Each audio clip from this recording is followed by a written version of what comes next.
사도행전 2장 1절로 13절에 있는 말씀입니다. 한 절씩 교독하도록 하십시다. 제가 먼저 1절의 말씀을 드립니다. 오순절날의 이미 이름에 저희가 다 같이 한 곳에 모였더니 저희 하늘로부터 하고 가라는 큰 소리가 있어 저희 앉은 집에 가득하며 불의 혀같이 갈라지는 것이 저희에게 보여 각 사람 위에 임하여 있더니 저희가 다 성령의 충만함을 받고 성령이 말하게 하심을 따라 다른 방언으로 말하기를 시작하니라. 그때에 경건한 유대인이 천하 각국으로부터 와서 예루살렘에 우거하더니 이 소리가 가되 큰 무리가 모여 각각 자기의 방언으로 제자들의 말하는 것을 듣고 수용하여 다 놀라 귀 열려 이르되 보라 이 말하는 사람이 다 갈릴리 사람이 아니냐. 우리가 각 사람의 나누고 방언으로 듣게 되는 것이 어찌니요. 우리는 바데인가 메데인가 엘림인가 또 메소포타미아 유대와 가바도기아 본도와 아시아 분기아와 바빌리아 대국과 이브레에 가까운 리비아 여러 지방에 사는 사람들과 로마로부터 온 나그네 곧 유대인과 유대교에 들어온 사람들과 그레데인과 아라비아인들이라 우리가 다 우리의 각 방언으로 하나님의 큰 일을 말함을 듣는도다 하고 다 놀라며 오욕하여 서로 말하되 이 어떤 일이냐 하며 같이 공경합니다. 또 어떤 일은 조롱하여 가로되 저희가 세우시를 시켜야 아멘. 하나님의 말씀입니다. 초대교회 이제 사도행전의 역사가 시작되는 그 이야기, 그게 바로 어떤 이는 사도행전을 갖다가 성령행전이다 이렇게까지 이야기를 합니다. 그러니 다시 말해서 사도들의 이제 예수님을 이어서 사도들이 활동하는 그 활동의 역사는 어떻게 보면 사도행전, 사도들이 행하는 어떤 전도의 역사라고 말할 수도 있지만 더 나아가서 본질적인 의미는 사도들의 행전이라고 말하기보다 성령의 행전입니다. 성령의 역사가 그 사도들을 통해서 지금 어떻게 일을 하고 계시는가 하는 것을 이야기를 한다라고 볼 수가 있습니다. 왜냐하면 보통 우리가 성령이 임해서 고넬료의 집에서 방언으로 찬양을 하고 뭐 이런 어떤 은사들이 있다라고 말하죠. 그런데 예수님의 지금 제자인 이들에게 임했던 성령은 조금 상황이 다릅니다. 왜 다르냐면 여기 보니까 어떻게 이 오순절 역사를 설명을 해놨느냐면 오순절 날의 이름에 이들이 저희가 다 한 곳에 모였더니 호련히 하늘로부터 급하고 강한 바람 같은 소리가 있었는데 저희 앉은 온 집에 왜 바람 같은 소리가 휘휘휘 하고 막 이렇게 들려지는 겁니다. 그러면서 불의 혀같이 갈라지는 것이 저희에게 보여. 불의 혀 같은 어떤 뭔가 횃불 같은 것이 휙 지나다니면서 막 방 안에 바람 소리와 횃불 같은 어떤 불 같은 것이 막 소리 나면서 보이는 것입니다. 저희에게 보여 각 사람 위에 임하여 있더니 갑자기 그 불들이 각 사람 위에 임하기 시작했습니다. 저희가 다 성령의 충만함을 받고 성령이 말하게 하심을 따라 다른 방언으로 말하기를 시작하니라. 꼭 어떻게 보면 이 성령의 역사가요. 여러분 혹시 바벨탑 아십니까? 바벨탑? 네, 바벨탑이라고 하는 그것은 인간들이 하나님 앞에 도전장을 내고 그들의 교만의 극치가 나타났던 어떤 사건이었는데 그때 그들이 그 일을 할 수 있었던 것은 어떻게 보면 구음이 하나였더라고요. 언어가 하나였더라고요. 지금과 같이 우리와 같이 언어가 나눠져 있는 것이 아니라 온 세계 민족들이 언어가 하나였더라.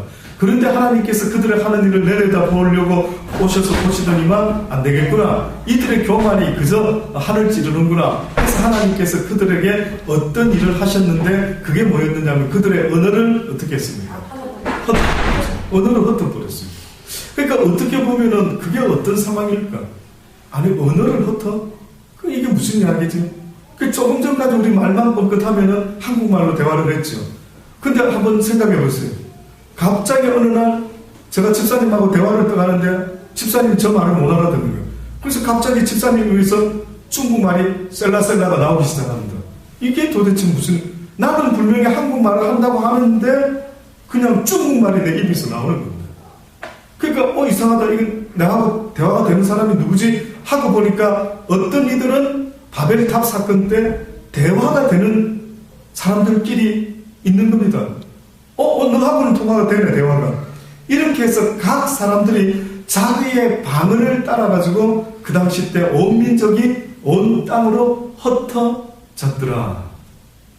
이게 바벨탑의 간단한 이야기입니다. 근데 오늘 이 이야기 아십니까, 지금? 우리가 지금 보는 이 이야기는 그냥 우리가 기도할 때 쓰는 방언 이야기가 아닙니다. 우리가 기도할 때 은사, 성령의 은사, 가장 기본이 목사님 방언이죠. 그 방언은 어떤 면에서는 나는 알아듣지 못하지만은 그저 영으로 기도하고 내 영이 하나님께 교통하는 이런 기도의 모습이라 한다면 초대 사도들이 하나님께서 불같이 바람같이 강한 성령이 그들에게 충만하게 임했는데 뜻밖에도 그들에게 방언이 터지기 시작하는데 전혀 배운 바가 없는 언어가 자기들 입에서 나오는 겁니다. 베드로만 한 게 아닙니다. 여기 보니까 뭐라고 해놨습니까? 다 성령 충만을 저희가 받아가지고 성령이 말하게 하심을 따라 다른 방언으로 말하기를 시작했다.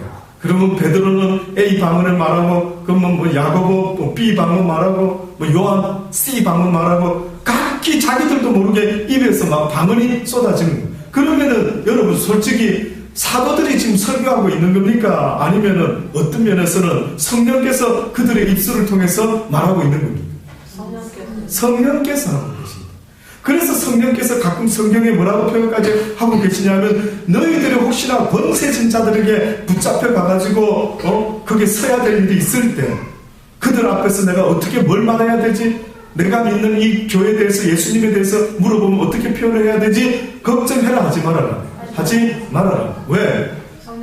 성령께서 너의 입술에 무슨 말을 할 것인가는 친히 하시겠대요. 그러니 사도행전이라는 말은 어떤 면에서는 조금 표현이 부족할 수 있다. 무슨 행전? 성령 행전입니다. 하나님의 영이 이제는 예수가 간 이후로부터 어떻게 해요? 모든 하나님의 사람들에게 이제는 역사하는 놀라운 일이 벌어지고 있는 겁니다. 그 역사가 예수님 이후로부터 시작해서 오늘 이 시대까지 성령께서 지금도 하나님의 사람들에게, 그를 구하는 사람들에게 성령으로 역사하시고 성령으로 귀신을 쫓게 하시고 성령으로 하나님의 나라가 이미 임한 것을 알게 하시고 성령으로 지금도 우리가 기도할 때에 응답도 받고 음성도 듣고 깨닫고 하는 이 모든 것도 무슨 역사라고 말할 수가 있습니다. 성령의 역사입니다. 성령의 역사. 그러니까 우리 시대는 성령 시대다라고 말하는 것이 맞습니다. 초대 하나님의 시대가 있었다라고 말하면 예수님의 시대가 잠깐 있었고 그 이후 시대는 성령의 시대다라고 성경은 세 가지로 나누어서 말할 수가 있습니다. 마태복음 3장에 보면은 좀 더 자세하게 표현합니다. 나는 너희로 회개케 하기 위하여 물로 세례를 주거니와 내 뒤에 오시는 이는 나보다 능력이 많으시니 나는 그의 신을 들기도 감당치 못한다. 요한이 말합니다. 그는 성령과 불로 너희에게 세례를 주실 것이요 손에 키를 들고 자기의 타작마당을 정하게 하사 알곡은 모아서 곡간에 들이고 죽정이는 꺼지지 않는 불에 태우시리라. 이렇게 말을 하고 있습니다. 이렇게 말을 하고 있습니다. 방금 이야기 성령과 불로 예수님께서 너희에게 세례를 주실 것이요. 그리고 손에 키를 들고 자기의 타작마당을 정하게 하사 알곡은 모아 곡간에 들이고 죽정이는 꺼지지 않는 불에 어떻게 해요? 태웁니다. 그러니까 어떤 면에서는 성령과 불이라고 표현한 것은 오늘 아침에 성령의 그 속성이 불의 속성이 있다라고 말할 수 있었지만 성령으로 세례받지 못하면 무엇으로 끝장난다고? 지금 이 세례요한은 그렇게 말하고 있습니다. 예, 무엇으로 죽정이는 어떻게 한다고요? 알곡은 곡간에 들이고 죽정이는 불에 태워버려요. 그러면 조금 다시 앞으로 가가지고 지금 뭐라 말하냐면 성령과 불로 너희들에게 세례를 주실 것이요. 예, 성령도 지금 방금 우리 초대교회 사도들이 받은 것처럼 불의 혀와 같이 막 아주 뜨거운 모습으로 나타나는 거 맞습니다. 그리고 똑같은 불의 모습인데 어떤 불은 성령이라는 불이고 어떤 불은 심판의 불로 누구에게 임하게 된다는 것을 지금 이렇게 세로이하는 성령과 불로라고 말했던 거예요. 잘 들으셔야 됩니다. 그러니 우리가 성령으로 세례받지 못하고 성령으로 은혜를 받지 못하게 되면 무엇으로 심판을 당하게 된다고요? 불로서 심판당하는데 여기 보니 쭉정이는 꺼지지 않는 불에 태우시리라. 경고를 하고 있는 거예요. 경고.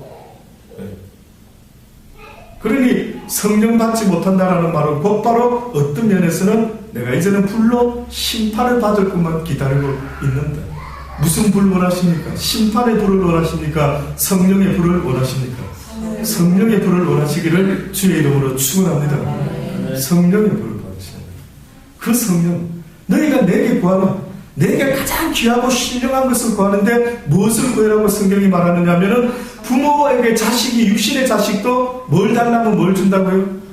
고기를 달라고, 생선을 달라고, 줄 자가 있겠느냐? 그러니까 너희가 생선 달라고 떡 달라고 하면은 최소한 그 이상을 주면 좋지 엉뚱한 걸 주는 분이 있겠느냐? 그러나 너희가 가장 귀한 걸 구해야 되는데 무엇을 구해라? 성령을 구해라. 결국은 성령은 내 모든 믿음의 능력이 되는 것이다 라는 것을 자꾸, 그러니까 성령의 모습을 어떻게 보면 이제 전기를 다 꽂을 준비를 딱 하고 자 이제 소켓에서 전기를 꽂아서 쓰시면 됩니다. 탁 꽂았더니까 전기가 쑥 들어오니까 어떻게 불이 쫙 들어오는 거죠.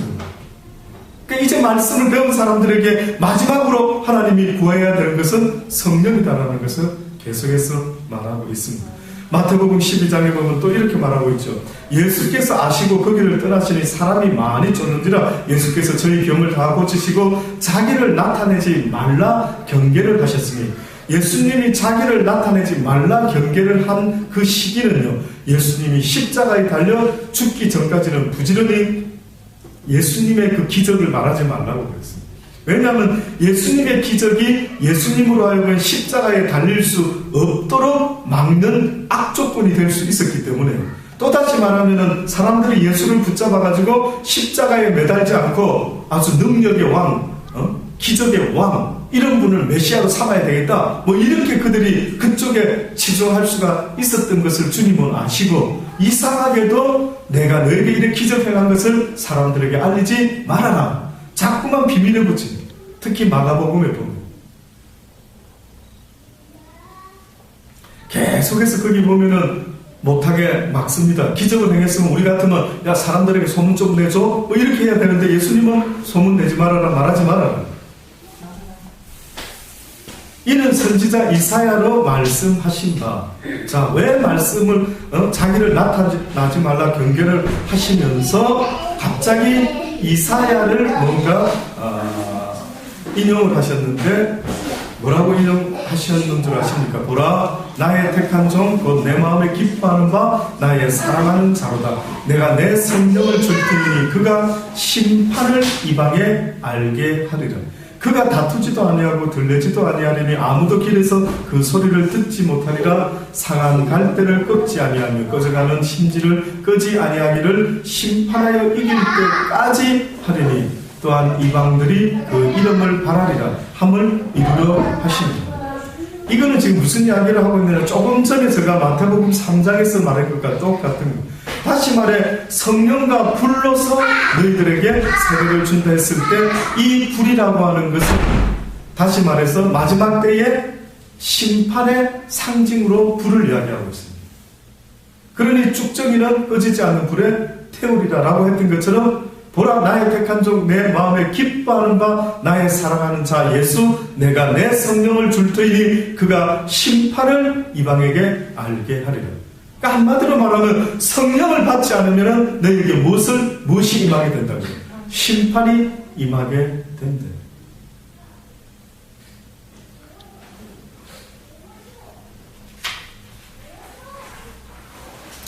어떻게 성령을 받을 수 있는지를 베드로가 설교할 때 지금 말을 합니다.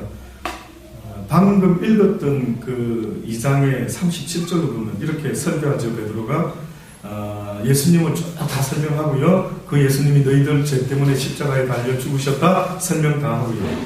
그랬더니만 여기 뭐라고 지금 나오고 있느냐면 37절에 보면 저희가 이 말을 다 듣고 베드로의 말을 듣고 찔려서 베드로와 다른 사도들에게 물어 가로되 형제들아 우리가 어찌 않고 했더니 베드로가 뭐랍니까? 가로되 너희가 회개하여 각각 예수 그리스도의 이름으로 세례를 받고 죄 사함을 얻으라. 그리하면 무엇을 선물로 받으리라? 성령을 선물로 받으리라. 이 약속은 너희와 너희 자녀와 모든 먼데 사람 곧 주 우리 하나님이 얼마든지 부르시는 자들에게 하신 것이라 하고 여러 말로 확증하며 권하여 가로되 너희가 이 패역한 세대에서 무엇을 받으라? 구원을 받으라 하니 이 말을 받는 사람들은 세례를 받음에 그날에 제자의 수가 3,000이나 다하더라. 저희가 사도의 가르침을 받아 서로 교제하며 떡을 떼며 기도하기를 전혀 힘쓰니라. 예.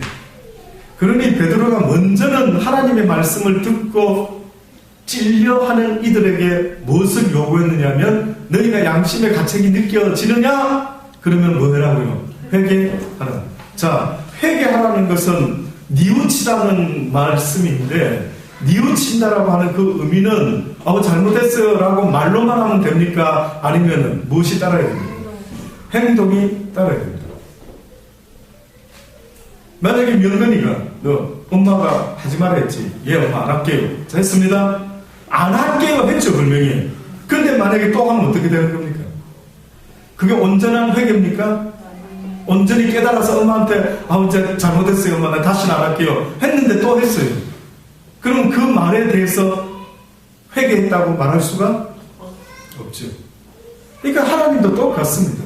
회개하라 천국이 가까웠다라고 할 때 여기서 말하는 회개라는 것은 입술로 눈물 흘리고 울고 기도하면서 죄송해요 하나님 용서해 주세요 라고 딱 기도가 끝나자마자 그는 모든 것을 잊어먹고 똑같이 되풀이 했더라. 이렇게 될 때에 의미가 있습니까? 없습니까?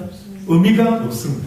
그래서 예수님이 하나님이 구약의 히브리 사람들이 이스라엘 사람들이 제사드리고 뭐 난리를 치고 뭐 영광 하고 또 돌아가는데 돌아가서는 어떻게 해요? 전혀 하나님의 말씀에 대해서는 전혀 신경 안 쓰고 살았던 거예요. 그랬더니 하나님이 너무 답답하시니 뭐라고 했다고요? 하나님의 말씀에 순종하는 것이 제사보다 낫다. 듣는 것이 수양의 기름보다도 낫다. 이렇게 자꾸 모이지 말고 울고불고 하지 말아라. 그냥 가서 살아라. 그렇게 살든지 그렇지 않으면 자꾸만 같은 말 또 하고 또 이제 그만 거짓말해라. 그만 거짓말하고 그만 좀 그런 소리 해라. 이런 이야기입니다. 그러니 베드로가 너희가 회개하여 각각 예수 그리스도의 이름으로 세례를 받고 그리하면 무엇을 얻게 된다? 죄 사함을 얻게 된다.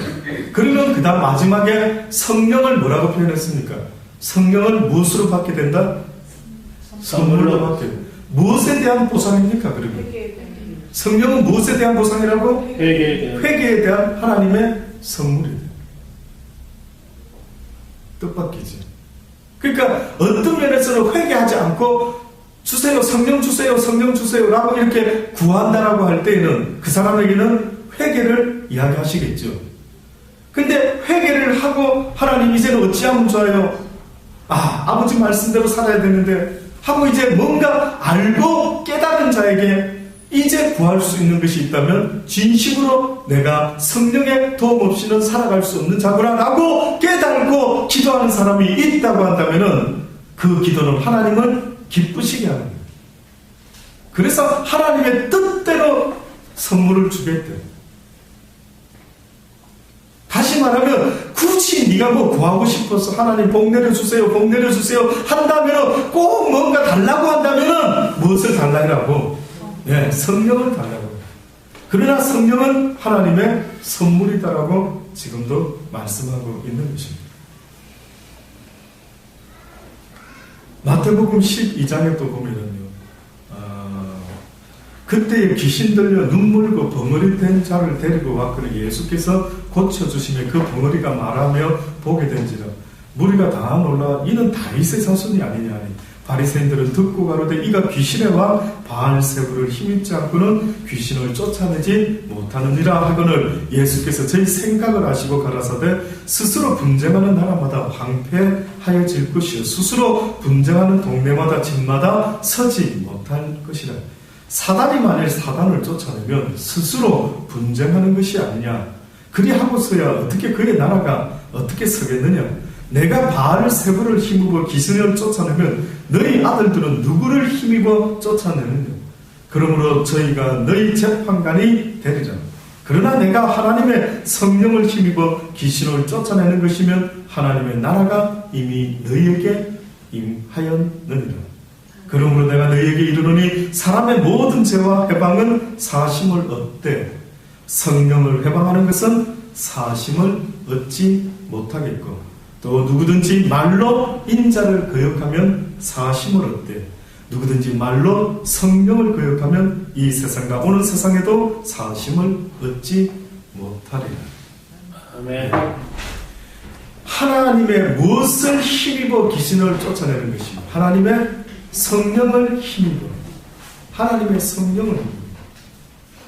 그러니 성경에서 예수님 제자들이요 귀신을 내어 쫓아달라고 하는 누군가가 왔을 때 쫓아주지 못한 사건이 있었죠. 쫓아주지 못했을 때에 그 병든 아이를 둔 아버지가 예수여 당신의 제자들에게 가서 병든 이 귀신 들린 내 아이를 고쳐달라고 했더니만 전혀 고치지를 못합니다.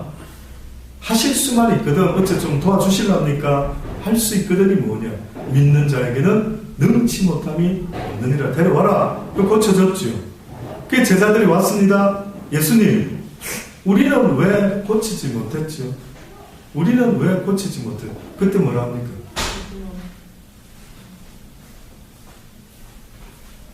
기도 외에는 너희가 이런 유가 나갈 수가 없느니라. 결국은 믿음의 이 세대가 믿음이 없고 폐역한 세대다. 아무 능력이 없는 세대. 그러니까 성경을 잘 여러분 곰곰이 읽어보면 몇 가지가 똑같은 이야기를 하고 있어요. 내용은 하나인데 표현이 조금 다릅니다. 그게 뭔지 아십니까? 지금 여기 본문 읽었던 것은 성령을 힘입어 귀신을 쫓아낸다는 거죠. 또 기도 외에는 이런 유가 나가지 않는다. 이 세대가 무엇이 없는 세대다? 믿음이 없다. 믿음이 없이는 아무것도 믿고 구한 것은 이미 이룬 줄. 믿음 이야기예요. 이 세 가지가 꼭 귀신 쫓을 때나 무슨 역사할 때 성경 공간복음을 여러분이 잘 읽어보면 요 세 마디가 늘 돌고 있습니다. 이 세 가지가. 그러면 무슨 관계가 있을까요? 성령과 기도와 믿음. 무슨 관계가 있을까요? 그러면 여쭤볼게요. 기도라고 할 때에 무엇을 기도해라는 말일까요? 하나님의 뜻이 하늘에서 이룬 것 같이 우리를 통하여 하나님의 뜻이 이루어지기를 원합니다. 하나님의 뜻을 구하는 이루는 기도는 능력이 있다 없다? 능력이 있다. 내 뜻을 구하는 기도는 능력이 있을까요? 없을까요? 그런 능력이 없습니다. 하나님의 목적은 하나님의 뜻이 선하신 뜻이 나타나는 게 궁극적인 목적이기 때문에 누군가가 기도를 했는데 응답이 안 됩니다 라고 할 때에는 어떤 면에서는 그 사람은 하나님의 뜻을 구하지 않는, 다시 말해서 하나님이 낫게 하려고 작정하는 사람을 위해서 기도해야 되지 하나님이 오히려 지금 징벌을 하고 있는 사람이 있다 합시다. 맞습니까? 없습니까? 예, 있죠. 누군가를 지금 고난을 줘서 풀무불에 연단을 시켜가지고 이러하여금 깨달아서 하나님을 붙잡을 수 있도록 고난을 줬어요. 그런데 어느 희한한 선지자가 나타나가 너 고난 당한 거 있구나. 내가 너 기도해서 낫게 해줄게. 자, 이런 일이 이 세상에 있을까요? 없을까요? 이런 아이러니한 희한한 해프닝이 있을까요? 없을까요? 있다 이거죠. 그러면은 만약에 기도하는 자가 지금 이 사람의 상태가 왜 무엇 때문에 고난을 당하는지 알지 못하면은 그의 기도는 무슨 기도가 됩니까? 하나님하고는 전혀 상관이 없는 기도. 자칫하면 내 뜻대로 내가 무조건 능력이 있으니까 모든 사람을 낫게 해야지, 고쳐야지 이러고 있으니 전혀 하나님의 뜻을 알지 못하는 기도는 자칫하면은 허공을 치게 됩니다. 그러니 성경의 기도 외에는 이런 이유가 나갈 수 없다는 것. 하나님의 소원이 내 소원이 되어서 하나님이 지금 이 사람을 낫게 하기를 원한다면 기도해도 되지만 하나님이 원치 않는 일을 기도할 때는 그것은 전혀 하나님의 뜻을 알지 못하고 살아가는 선지자와 똑같은 모습이 되는 겁니다. 믿음 외에는 어떤 믿음이에요? 믿음이라고 하는 것도 결국은 어떤 면에서는 나의 확신을 말하는 게 아닙니다. 베드로가 이렇게 말했죠. 주시어든 나로 하여금 이 바다 위를 걸어오라 명하소서 했죠. 그때 주께서 뭘 명하십니까? 걸어오라. 걸어오라는 말씀 위에 나의 행동이 얹어질 때 이것을 성경은 믿음이라고 말합니다. 그런데 하나님 예수님의 명하신 말씀이 없는데 내 생각에 야, 난 부자 되면 딱 좋겠어. 그럼 좋은 일도 하면 좋을 텐데. 자, 이 생각을 했습니다. 내 생각 위에다가 확신과 믿음을 덧붙여가지고 막 길을 쓰고 이렇게 되려고 애를 쓸 때 이것을 믿음이라 해야 될까요? 나의 욕심이라고 말을 해요. 나의 욕심이라고. 그러니 때로는 우리는 기도할 때에 믿음으로 기도를 하고 있는지 아니면 내 욕심으로 기도를 하고 있는지를 돌아봐야 돼요. 믿음의 기도는 하나님이 무조건 이루어지게 되어 있습니다. 그런데 그 믿음이라는 의미는 내 믿음이 아니라 아버지의 믿음이다 보니까 아버지 말씀에 대한 믿음이다 보니까 내 기도의 내용도 100% 하나님이 기뻐하는 기도를 할 수밖에 없을 때 이것이 바로 믿음 있는 자의 기도가 됩니다. 이해가 되시겠습니까? 아멘. 많은 사람이 믿음이라는 것이 내 원하는 소원을 갖다 붙이고 있는데 그거는 아닙니다. 만약에 베드로가요 물 위에 이렇게 걸어갈 때 혹시나 저 이 생각도 해봅니다. 주시어거든 나에게 금은보화를 잔뜩 쏟아주십시오. 그러면 내가 주님인 줄 믿겠습니다. 이랬으면 허락했을까? 이러면 주님이 좀 생각하는, 야, 이 순간에도 얘 머릿속에 이 똥이 꽉 차있구나. 뭐, 이런 생각 안 했겠습니까? 야, 얘 완전히 물질에 그냥 머릿속에, 그 순간에도 주님이시거든 나를 물 위에 걷게 하소서. 뭐 이런 말이 나오면 이해가 되는데, 만약에 베드로가요, 만약입니다. 갑자기 주시거든, 갑자기 여기다 금은보화가 잔뜩 생겨지게 해 주시옵소서. 저는 우리의 믿음의 모습이 이런 식이 아닌가. 돌아보자. 이런 식은 아닌지. 꼭 보면 조건을 갖다 붙이는 게 꼭 나한테 유익되는 조건을 갖다 붙여가 주시라면 나 부자 되겠지. 주님이 나 돕는다면 나 대학에 합격해. 주님이 나 한다면 뭐 사업에 성공. 주님이 갖다 붙이는 게 꼭 그런 식이라 보니 우리 주님 힘이 부담되시더라. 뭐 이런 생각이 들어요. 부담되시던 것 같아요. 그냥 오히려 진짜 기도원과 같이 이 양털에 그냥 물이 꽉 한번 이슬이 맺히시고 주여 그 다음날에 일어났을 때 그저 그냥 너무 실질적이고 너무 솔직한 그저 확인만 좀 하면 되겠습니다. 주여 이런 그의 마음에 하나님은 어떻게 해요? 응답을 했대. 그 하나님의 뜻을 이루고자 하는 그 믿음의 확인에 대해서는 하나님이 기꺼이. 그러니까 사람들이 어떤 것이 지금 자기가 자기를 속이고 있는 말인지 쏟고 있는 건지를 잘 모르다 보니까 지금 왜 내 기도는 응답이 안 됩니까? 라고 생각하는 사람이 세상에 얼마나 많이 있는지 모릅니다. 제발 나를 좀 돌아보는 시간 가져보세요. 여러분 혼자 있을 때 뭐 하십니까? 저는 사실은 오랫동안 혼자 있는 거 좀 익숙한 사람 중에 한 사람입니다. 저는 지금 왕궁에 있으면서도 이래요. 성경을 뭐 읽는 시간이 목사님은 많이 읽으시겠죠. 글쎄요. 많이 읽을 때도 있지만 또 그렇게 많이 읽지는 않아요. 근데 한 가지 늘 하는 게 있습니다. 저는 개인적으로. 어떤 말씀 하나라도 뭔가 이렇게 탁 느낌이 필이 이렇게 오면은요. 계속해서 그 의미를 생각해 봅니다. 그냥 혼자 넣었어요. 그 생각하기도 때로는 싫을 때가 있습니다. 그러면 저는 혼자서 하나님 한 100번을 부르는지 몰라도 혼자서 그러고 있습니다. 하나님. 그러다 하나님 자 너무 하다 보면 이제 예수님. 꼭 보면 옛날에 스님들 묵주로 이렇게 하죠. 그 어떻게 보면은 우리 기독교인들 묵상하는 것에 있어서 그냥 뭐 하면 좀 심심한 사람들은 뭐를 하나 이렇게 두들기면서 하든지 뭐 비슷한 게 있으면, 그래서 뭐 불교 캐톨릭에서도 뭐 묵주가 있다라는 표현도 하기는 집중하려고. 집중하려고. 예. 뭐 꼭 그거 안 필요해도 저는 그냥 누워서 잘합니다. 예, 누워가지고 그냥 하나. 입술로, 예. 예수. 옛날에는요, 제 입에서 하루 종일 하고 있었던 말이 있습니다. 주님 사랑합니다. 주님 사랑합니다. 주님 사랑합니다. 주님 사랑합니다. 사랑해요, 사랑해요. 아버지 보고 싶습니다. 보고 싶습니다. 더 넓게 기도해요. 예, 그러고 있습니다. 얼마나 시간이 가는지 몰라도 그러고 있습니다. 뭐 심심하니까요. 딴 거 뭐 할 게 없었어요. 특별히. 뭐 속 썩이는 애들도 멀리 있고 뭐 이러니까 뭐 별로 신경 쓸 게 없어서 예, 그러고 있습니다. 기도라고 하는 거, 하나님의 그 뜻을 생각하지 못하면, 하나님이 기뻐하는 게 다르지 못하고 꽉인 거와 똑같이 믿음도요, 결국은 하나님의 말씀에 근거한 나의 마음을 얹을 때에 그것을 믿음이라 합니다. 근데 성령이라고 말할 때 도대체 이 성령은 무엇인가?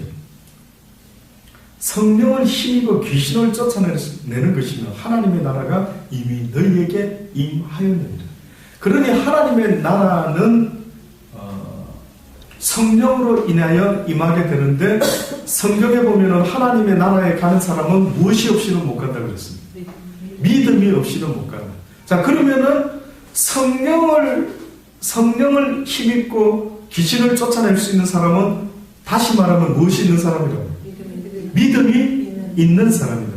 믿음이 있는 사람은 곧 하나님의 뜻을 아는 사람이요, 하나님의 뜻을 안다는 것은 곧 그 뜻을 위하여 기도할 수 있는 사람이 바로 그 사람이 돼요. 그러니까 이 세 개가 꼭 연관이 없는 것 같아 보일 수도 있겠지만 어떤 면에서는 연관이 있다. 성령은 누구한테 잘 임할 수가 있을까요? 하나님의 말씀을 아는 자에게 잘 임하게 돼요. 구신은 어디에 잘 임할까요? 똥파리는 쉽게 말하는 걸 이해를 돕기 위해 예를 조금 좀 표현이 그렇습니다만은, 똥파리는 어디에 잘 임할까요? 예, 응가 쪽으로 많이 똥파리들은 몰려들죠. 그러면 하나님의 성령은 어디에 임할까요? 그 마음속에 하나님의 말씀이 있는 사람들. 차이가 엄청납니다. 근데 말씀은 부지런히 배워서 이렇게 쌓았는데 여러분이 실수를 하는 게 있습니다. 독에다가 물을 이렇게 부으면은 여러분 멀쩡한 독에 부어야 되죠. 그렇죠? 예. 그래서 물에 붓습니다. 근데 막 뭐 하다가 막 독을 막 팍 치고 다니다 보니까 독이 그냥 겁이 쩍쩍쩍하고 물이 새기 시작합니다. 말씀을 배웠는데 오늘 이 자리를 딱 떠나는 순간에요, 여러분이 독을 갖다가 툭툭 깨듯이요, 어떤 소리가 들려올 겁니다. 그래, 경림이가 병원에 갔다 왔습니다. 어떤 생각이 듭니까? 걱정, 근심, 애장, 담대함, 하나님을 바라봄, 주께 맡김, 막 여러 가지 중에 뭐가 나타납니까? 여러 가지 중에. 잘 생각해 보십시오. 여러 가지 중에 내가 지금 말씀을 다 붙잡고 나갑니다. 그러면 제가 늘 말씀드리지만 사단이가 원하는 것은 어떻게 해요? 할 수만 있다면 우리 속에 있는 이 말씀을 듣지도 못하게 할 뿐만 아니라 들은 말씀 꽂아도 끄잡아내어서 없애버리려고 하는 게 사단이다. 그래서 말씀은 속히 듣는데 그가 속히 잊어먹는다는 것은 하나님의 말씀이 뿌려지는 순간에 누가 와서 이걸 주워 먹어버린다고요? 새가 와서 주워 먹는다. 왜 새가 말씀의 씨앗을 그렇게 먹고 싶어서 탐냅니까? 말씀만 못 먹게 만들면 그 인간을 어떻게 만들 수 있기 때문에, 지옥으로 끌고 내려갈 수 있기 때문에 그렇습니다. 왜? 말씀이 능력이 돼요. 말씀은 하나님의 감동으로 감동함을 받은 사람들이 쓴 말인데, 이 말씀은 모든 사람을 바로 교육하기에, 책망하기에, 의로 교육하기에 좋은 그런 것이기 때문에 한 사람을 갖다가 하나님 앞에서 바로 세우는 데 있어서 이 땅에서 유일한 것이 있는데 그게 하나님의 말씀이다라고 자꾸 성경은 말해요. 그러니까 이 말씀만 들어가면 된다. 이 말씀만 선포되면 된다. 제발 좀 주리를 틀었으라도 이 말씀만 여러분의 가슴 속에 하나님은 잡아놓을 수만 있다면 역사는 달라지게 돼요. 근데 안타까운 사실은 말씀이 들어와가 여기서 땅에 뿌려져서 가슴에 품어져가지고 이것이 싹이 나가지고 성령의 열매를 맺을 동안에 시간이 좀 필요해서 하나님이 제발 좀 님 씨앗을 좀 지켜요. 농부가 땅에다 씨앗을 뿌려놓고 나서 새가 오면 어떻게 해야 됩니까? 내버려둬야 됩니까? 내쫓아야 됩니까? 쫓아라 이거죠. 쫓아라고. 농사를 안 지어보셔서 모릅니까? 쫓아야 돼요. 만약에 옆에 잡초가 나면 또 어떻게 합니까? 왜 내버려두죠 그냥 귀찮은데. 만약에 우리 저기 배지사님 모친이 아까 이야기를 잠깐 들어보니까 그냥 텃밭만 좀 하세요 그런답니다. 배집사님. 그저 어머니가 또 힘드실까봐 어머니 농사 뭐 자꾸 신경 쓰지 말고 텃밭만 그냥 조그맣게 그냥 하십시오 이런답니다. 그런데 그 아들의 말을 그 모친이 들을까요? 듣지 않을까요? 어떻게 보셨어요? 안 듣는답니다.